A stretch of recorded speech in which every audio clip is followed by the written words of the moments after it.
In August of 2000, Hamilton took another giant leap by riding a wave so treacherous and so outrageous that it affected the course of big wave surfing history. The wave broke 3,000 miles south of Maui on the French Polynesian island of Tahiti at a reef pass known simply as Chopu.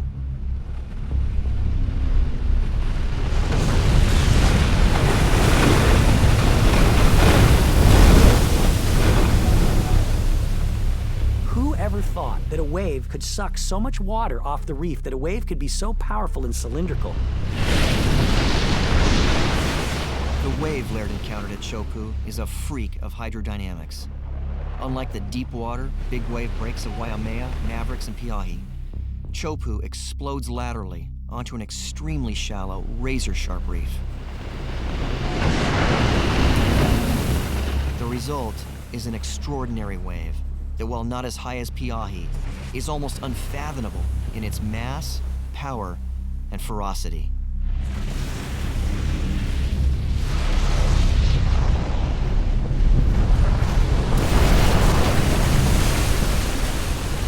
Chopu's reputation was already fearsome, but neither Laird nor Derek Dorner could have imagined the once-in-a-lifetime wave that eventually appeared on the horizon.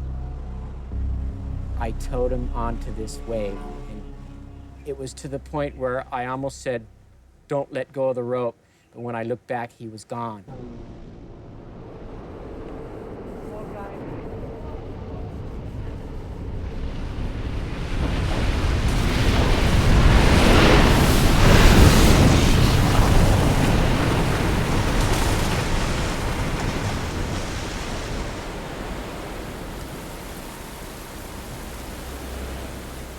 I think it's the single heaviest thing I've ever seen in surfing.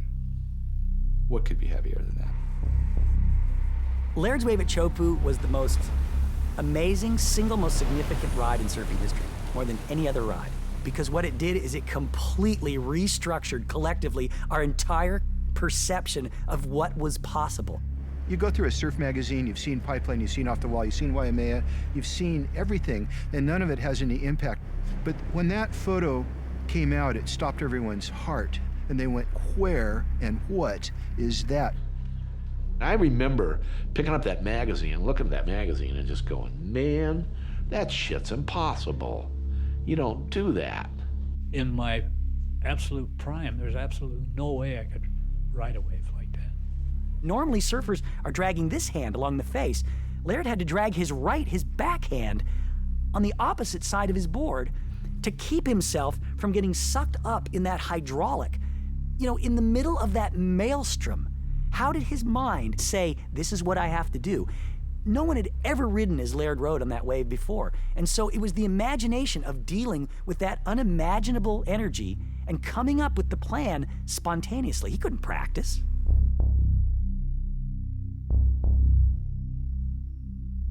I asked Laird, I said, Laird, why do you ride waves like this?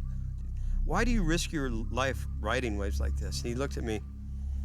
This is a week after he did this. And he was kind of drained from the experience. He was very mellow and I think he was humbled by the experience. And he goes, Dad, I've trained my whole life for this.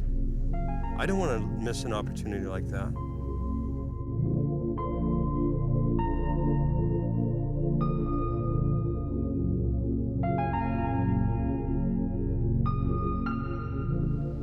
I don't want to not live because of my fear of what could happen.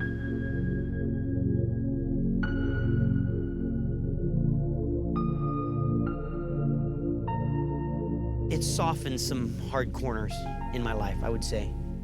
And I felt honored to be awarded with something so magnificent that it just made me appreciate what I've been able to have, experience, do.